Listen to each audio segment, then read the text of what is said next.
Naturo, votre rendez-vous naturopathique. Avec Pauline Burel.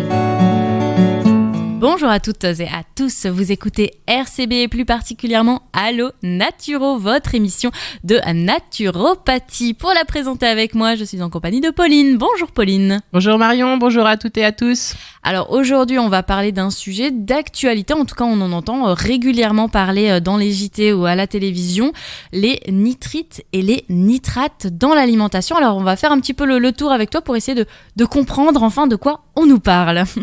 Oui, donc c'est les fameux nitrites qui sont utilisés pour la conservation de la charcuterie.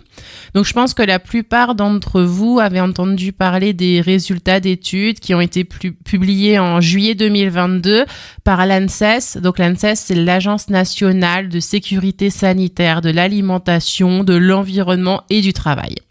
Donc je voulais revenir sur ce sujet parce que je trouve qu'on a mis une grande responsabilité sur le consommateur, mais qu'on ne nous a pas très bien informés. Voilà, on nous dit donne-moi en consommer, mais on ne nous donne pas forcément les infos pour qu'on comprenne quand on en consomme. Ça, on aura l'occasion d'y revenir. Alors, peux-tu nous redonner peut-être pour les auditeurs et auditrices qui n'auraient pas entendu parler de cette étude, les résultats de cette étude justement ?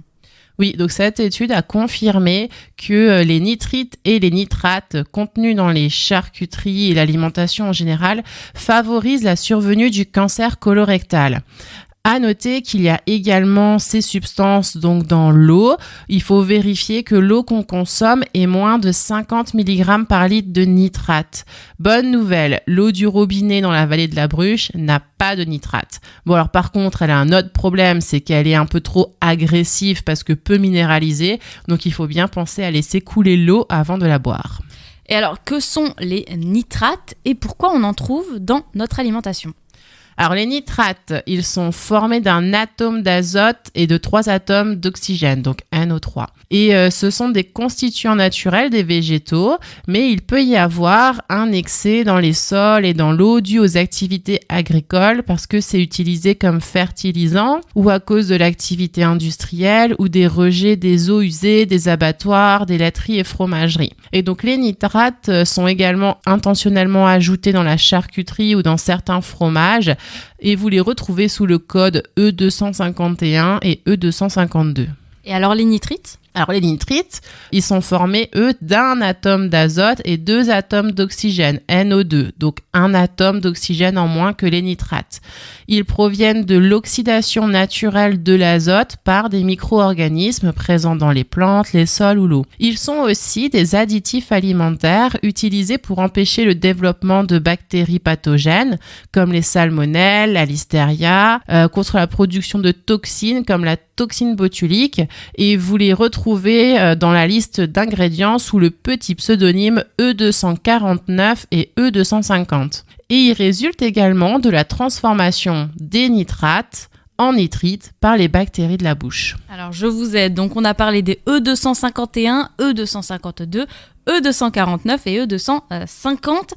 Donc ça, ce sont les nitrates qu'on peut retrouver dans l'alimentation, en tout cas qu'on peut retrouver sur les étiquettes des alimentations pour les repérer. Et est-ce qu'ils sont dangereux ? Alors oui et non. En fait, ces nitrates et ces nitrites vont réagir avec d'autres molécules dans l'aliment directement lui-même ou alors dans notre corps pour former des composés qui sont instables, que l'on appelle des composés nitrosés qui, eux, sont génotoxiques et cancérogènes, notamment les nitrosamines. Alors pourquoi est-ce qu'on utilise les nitrates et les nitrites dans l'alimentation si on sait qu'il y a un danger ? Parce qu'à l'heure actuelle, on a beaucoup de mal à s'en passer. Comme je l'ai dit plus tôt, les nitrites ont un rôle antimicrobien et ils permettent de limiter le développement des bactéries pathogènes à l'origine d'infections alimentaires comme la salmonellose, la listériose ou le botulisme. Et cela permet ainsi de prolonger la durée de vie d'un produit, c'est ce qu'on appelle donc des conservateurs. Enfin, l'ajout d'additifs agit également sur le goût et la couleur des produits. Donc par exemple, sans les nitrites, le jambon blanc, il ne serait pas rose mais gris. Vous écoutez toujours Allo Naturo sur RCB, on parle nitrites et nitrates aujourd'hui. On trouve aujourd'hui des jambons étiquetés sans nitrites ajoutés. Est-ce que c'est une information vraie ?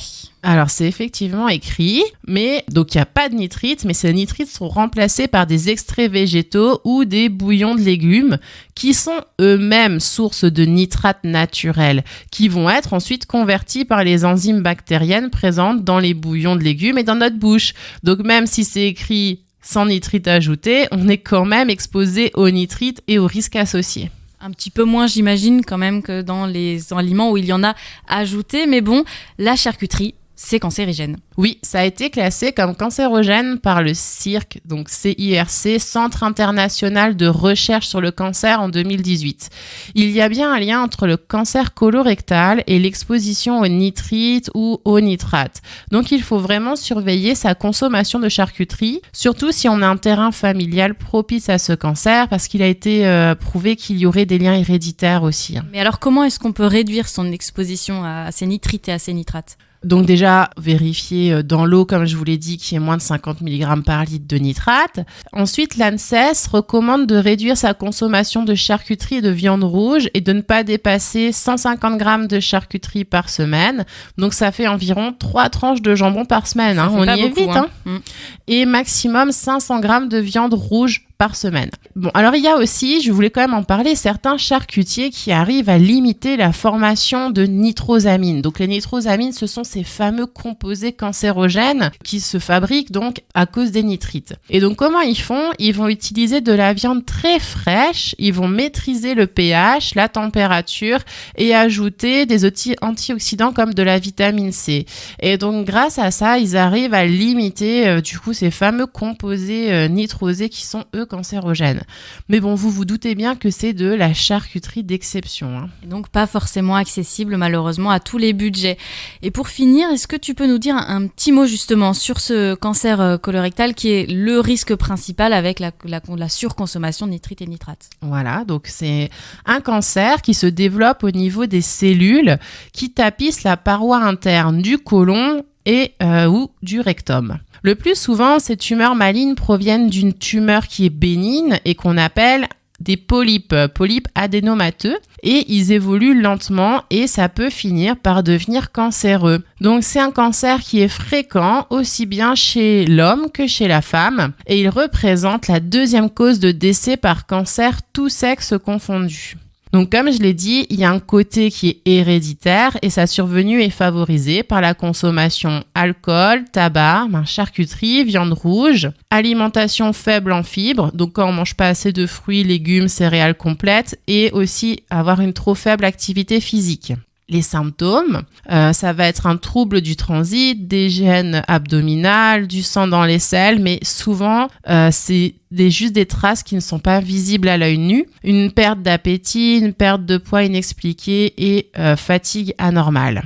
Ce cancer quand il est dépisté à temps, guérit dans 9 cas sur 10. Donc c'est un peu intéressant de se dire c'est quand même la 2e cause de décès par cancer, tous sexes confondus, et en même temps elle est guérie dans 9 cas sur 10. Donc c'est quelque chose qui est quand même très courant en fait, qui arrive souvent. Et comment on va faire pour le dépister à temps ? Parce qu'au final les symptômes c'est quand même des choses qui peuvent paraître anodines. Voilà, c'est ça, qui peuvent arriver de manière courante.